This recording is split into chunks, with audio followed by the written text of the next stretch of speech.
యాదగిరిగుట్ట మండలం వంగపల్లి గ్రామంలో కుటుంబ సంఘం నూతన భవన నిర్మాణం కొరకు భూమి పూజ శంకుస్థాపన కార్యక్రమాన్ని చేపట్టారు. ఈ కార్యక్రమంలో ముఖ్య అతిథిగా ప్రభుత్వ విప్ ఆలేరు శాసనసభ్యులు వీర్ల ఆలయ్య, బాల నరసయ్య, కానుగా బాలరాజు గౌడ్, సర్పంచ్ ఒగ్గురవలి, రణా ప్రతాప్, ఉప sarpanch Chinnam Mallaiah, Mother Dairy director Kalepalli Srisailam, Gundapalli Bharat Goud, Kurma సంఘం అధ్యక్షుడు ఆచిన మల్లయ్య, ప్రధాన కార్యదర్శి జోగు మహేష్, పెద్ద కుర్మ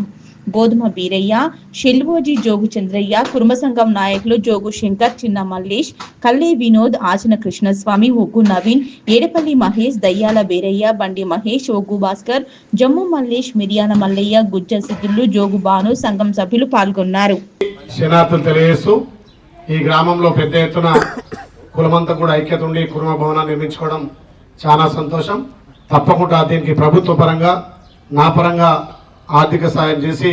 ఈ భవనాన్ని త్వరగా నిర్మించుకుందామని చెప్పి మీ అందరికీ తెలియజేస్తూ ఈ శంకుస్థాపనలో భాగంగా గ్రామ సర్పంచ్ రవలి రాణా ప్రతాప్ గారికి, కుల పెద్దలు పెద్ద కుటుంబ గారికి, షెల్వోజ్ గారికి, గ్రామ ఉప సర్పంచ్, గ్రామ సభ్యులకు, నూతనంగా ఎన్నికైనటువంటి కుర్మ కులస్తులందరికీ పేరు పేరున ధన్యవాదాలు తెలిసి ఒక మంచి నిర్ణయం. మీ బిడ్డగా ఈ గ్రామంలో అన్ని కులాలు కూడా మంచి మెజార్టీ ఇచ్చినటువంటి గ్రామం కాబట్టి ఈ గ్రామాన్ని దత్తత తీసుకొని అభివృద్ధి చేస్తాను ఆ రోజు ఏదైతే మాట ఇచ్చినో ఆ మాట ప్రకారం ఈ కుటుంబ భవనంతో పాటు ఇక్కడ ఎస్సీ భవనం కానీ, గౌడ భవనం కానీ, ముదిరాజ్ భవనం కానీ అన్ని కుల భవనాలు నిర్మిస్తా అని చెప్పి ఈ సందర్భంగా మీకు మనవి చేస్తూ గత 10 ఏళ్ళుగా జరిగినటువంటి అభివృద్ధి కూడా మనం వచ్చిన తర్వాత మీ అందరి సహకారంతో ఇక్కడ అంగన్వాడీలు, సీసీ రోడ్లు కూడా పెద్ద ఎత్తున ఇచ్చినాం. మొన్ననే ఇక్కడ మన మాజీ సర్పంచ్ గారు, ఇప్పుడున్నటువంటి సర్పంచ్ గారు కూడా ఈ గ్రామంలో గతంలో మన ఎంపీ గారు కోమటిరెడ్డి వెంకరెడ్డి గారు ఉన్నప్పుడు స్కూల్ భవనం కోసం మాట ఇచ్చారంటే మొన్న 60 లక్షలతోటి కొత్తగా ప్రొసీడింగ్ తీసుకోవడానికి కూడా ఈ వారం రోజుల్లో ప్రొసీడింగ్ వస్తుంది. అదేవిధంగా ఈ గ్రామాన్ని అన్ని విధాల దత్తత తీసుకొని అభివృద్ధి చేస్తారని మాటిస్తూ ముఖ్యంగా నేను ఒక కుర్మ జాతిలో పెట్టిన కుర్మ బిడ్డగా ప్రభుత్వం నుంచి ఈ భవనానికి